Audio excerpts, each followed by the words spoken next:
साथियों, आप सभी को कमल किशोर कठेरिया का नमस्कार।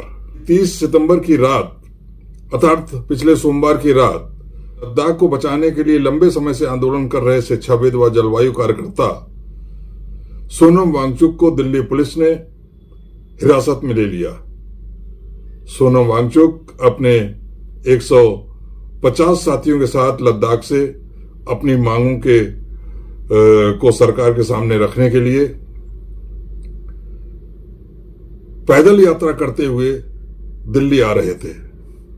चंडीगढ़ तक उन्होंने पैदल यात्रा करी और चंडीगढ़ में उन्होंने ये सोचा कि हरियाणा में चूंकि चुनाव का माहौल चल रहा है, इसलिए चंडीगढ़ से वो बस में बैठकर अपने साथियों के साथ दिल्ली आ रहे थे ताकि 2 अक्टूबर अर्थात महात्मा गांधी के जन्मदिन वाले दिन वह राजघाट पहुंचकर महात्मा गांधी को पुष्प अर्पित कर सकें और वहां पर बैठकर अपनी मांगों को सरकार के सामने रख सकें, शांतिपूर्ण ढंग से रख सकें। वो लोग कोई नारेबाजी नहीं कर रहे थे, फिर भी पुलिस ने उनको हिरासत में ले लिया। सोनम वांगचुक को बवाना थाने में रखा गया है, जबकि बाकी लोगों को दूसरे अन्य थानों में रखा गया है। बवाना पुलिस स्टेशन के बाहर भारी संख्या में पुलिस तैनात कर दी गई है और ऐसा लग रहा है जैसे दिल्ली पुलिस ने किसी बड़े अपराधी को गिरफ्तार करके वहां रखा है। आखिर सोनम वांगचुक है कौन, क्यों भारत सरकार उनसे इतना डर रही है और क्या है उनकी मांगे, इस पर एक नजर डालना बहुत जरूरी है। साथियों, सोनम वांगचुक शिक्षाविद और जलवायु कार्यकर्ता हैं। उनका जन्म 1 सितंबर 1966 को अलची लद्दाख में हुआ था। वह student educational and cultural movement of Ladakh के संस्थापक निदेशक हैं। 1963 से 1905 तक वांगचुक ने लैंडेक्स मेलॉग, जो लद्दाख की एकमात्र प्रिंटिंग पत्रिका है, उसकी स्थापना करी और उसके संपादक के रूप में भी कार्य किया। शिक्षा की दृष्टि से देखा जाए तो सोनम वांगचुक मैकेनिकल इंजीनियर है और पिछले 30 वर्षों से अधिक समय से शिक्षा सुधार के क्षेत्र में काम कर रहे हैं। यहां पर एक और बात का उल्लेख करना बहुत आवश्यक है।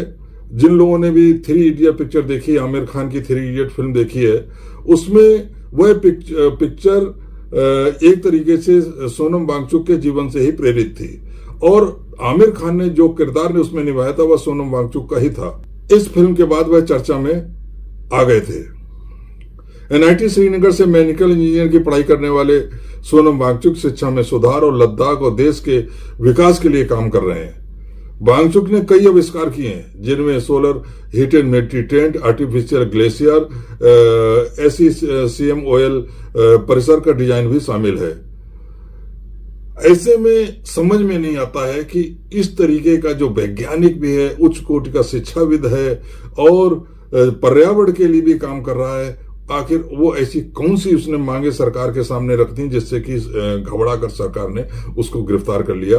दिल्ली में घुसने से पहले ही, जैसे कि पहले किसानों को रोका था, वैसे ही सोनम वांगचुक और उनके साथियों को दिल्ली के बॉर्डर पर ही, सिंधु बॉर्डर पर ही रोक लिया और वहीं पर उनकी गिरफ्तारी कर ली गई।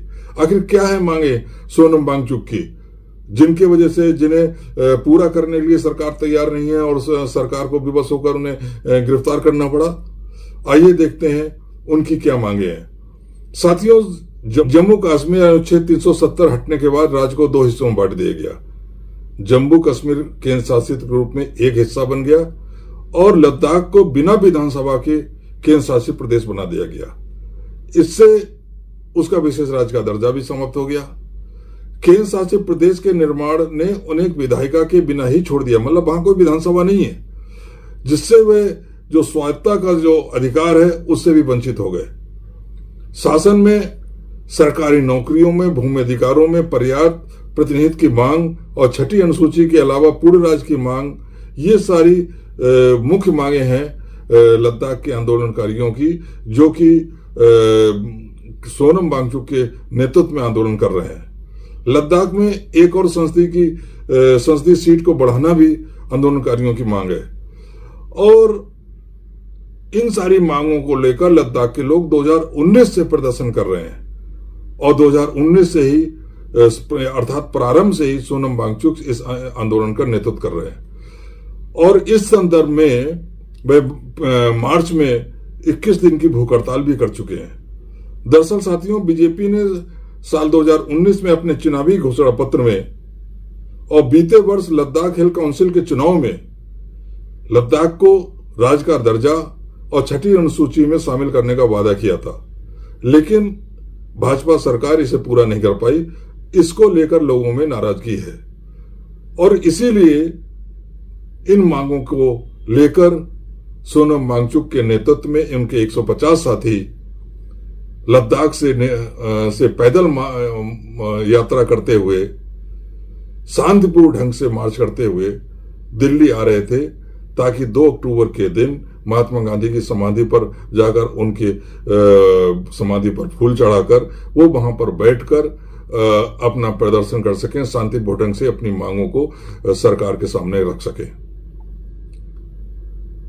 अब ये देखिए कि जब सोनम वांगचुक की गिरफ्तारी की सूचना दिल्ली के मुख्यमंत्री आतिशी तक पहुंची और वो बवाना पुलिस स्टेशन सोनम वांगचुक से मिलने गई, तो दिल्ली की मुख्यमंत्री तक को मिलने नहीं दिया गया सोनम वांगचुक से।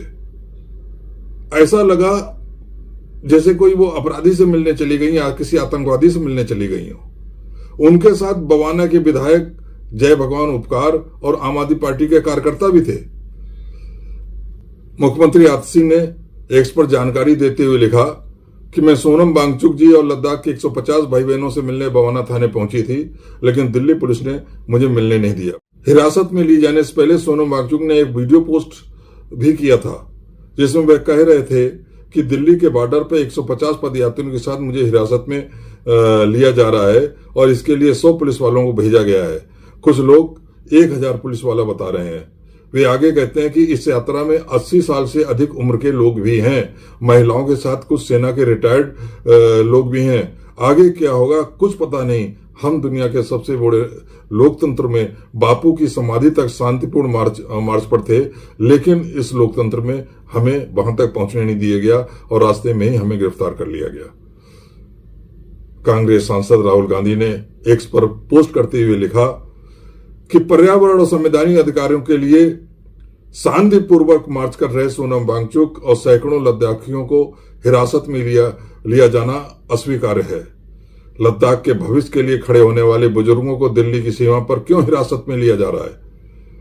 मोदी जी किसानों की तरह ये चक्रव्यूह भी टूटेगा, आपका अहंकार भी टूटेगा, आपको लद्दाख की आवाज सुननी पड़ेगी।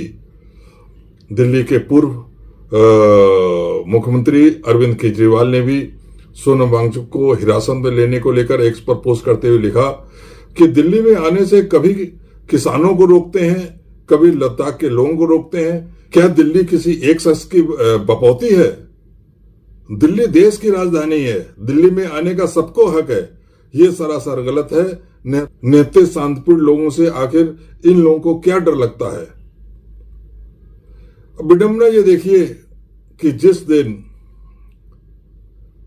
सोनम वांगचुक और उनके 150 साथी जो कि शांतिपूर्ण ढंग से लद्दाख से पैदल यात्रा करके और चंडीगढ़ से बस में सवार होकर राजघाट, दिल्ली में राजघाट पहुंचना चाह रहे थे, ताकि बापू की समाधि पर फूल अर्पण करके वहां पर अपनी मांगों को सरकार के सामने रख सकें।